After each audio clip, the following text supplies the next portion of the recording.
Hello नमस्कार। आजको यस video ट्युटोरियलमा स्केचअप टिप्स लिएर आएको छु र आजको यस स्केचअप टिप्समा कसरी स्केचअपमा कम्प्लेक्स सेपहरू सजिलै बनाउन सकिन्छ त्यसको बारेमा जानकारी गराउन गइरहेको छु। कृपया भिडियो ध्यान दिएर हेर्नुहोला र भिडियो मन परेमा कृपया लाइक र साथीभाइहरूमा सेयर पनि गर्नुहोला। धन्यवाद। हेलो नमस्कार साथीहरू, आजको यस भिडियो ट्युटोरियलमा म तपाईलाई यस्तो खालको कम्प्लेक्स सेप सजिलै कसरी बनाउने त्यसको बारेमा जानकारी दिन गइरहेको छु। सर्वप्रथम तपाईले आफ्नो मनपर्ने ब्राउजरमा गएर तपाईले गुगलमा गएर कन्भर्टिको भन्ने एउटा वर्ड सर्च गर्नु होला। यो वेबसाइटमा गएर तपाईले चाहिँ आफूले डाउनलोड गरेको इमेज चाहिँ चुज गर्नु होला। जस्तै मैले यो जाली प्याटर्न, यो मैले जस्ट गुगलमा गएर जाली प्याटर्न भनेर सर्च गरेर डाउनलोड गरेँ। त्यसपछि तपाईले कन्भर्ट भन्ने बटनमा क्लिक गर्नु होला। सो यो कन्भर्ट हुन्छ र आउटपुट चाहिँ पहिला दिनु पर्यो। क्याडमा गएर हामी डिएक्सेपमा जान्छौँ र कन्भर्ट गर्छौँ।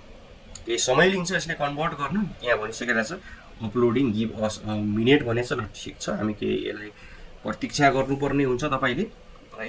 यो तपाईको नेटमा पनि डिपेन्ड हुन्छ कति टाइम लाग्छ कति टाइम लाग्दैन भनेर। कन्भर्ट भइसकेपछि तपाईलाई यहाँ कन्भर्टिङ भनेर अलिकति रेकमेन्डेसन आउँछ है। डाउनलोड भन्ने बटनमा क्लिक गर्नु होला है। सो यो हाम्रो डाउनलोड भयो। जाली _1 भनेर नाम छ र स्केचअपमा यस्तै खालको सुरुबाट गर्छु। फाइलमा जान्छु, म न्यू गर्छु। तपाईले चाहिँ स्केचअप खोल्नु होला र जेएचएस पावर बार भन्ने एक्सटेन्सन फ्रीमा प्राप्त गर्न सक्नुहुन्छ तपाईले। जेएचएस पावर बार फाइलमा जानु पर्यो, इम्पोर्टमा जानु पर्यो। त्यसपछि जाली 1 भनेर नाम दिएको छु, इम्पोर्ट गर्नु पर्यो। र यो बाहिरको आउटलाइन चाहिँ हामीलाई अहिले त्यति चाहिँदैन। यो ग्रुप छ, सो ग्रुपलाई चाहिँ म अहिले फुटाउन पनि सकियो। सो मैले यसलाई एक्सप्लोड गरिदिएँ।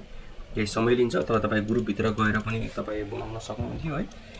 सो मैले यसलाई सिलेक्ट गरेँ अनि पछि यो आइकन फेस फाइन्डर भन्ने आइकनमा क्लिक गर्नुहुन्छ भने यसले केही समय लिन्छ र तपाईँ सजिलै यस प्रकारको सेपहरू बनाउन सक्नुहुन्छ।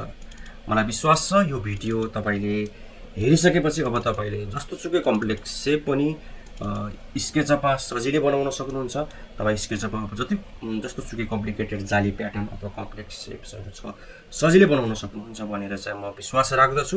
र भोलिको दिनमा यस्तो टिप्स एन्ड ट्रिक्स चाहिएमा कृपया भिडियोलाई लाइक पनि गरिदिनु होला र यस्तो टिप्स एन्ड ट्रिकहरू त भोलिको दिनमा अवश्य आउनेछ। र यहाँसम्म भिडियो हेर्नको लागि फेरि पनि धन्यवाद भन्न चाहन्छु।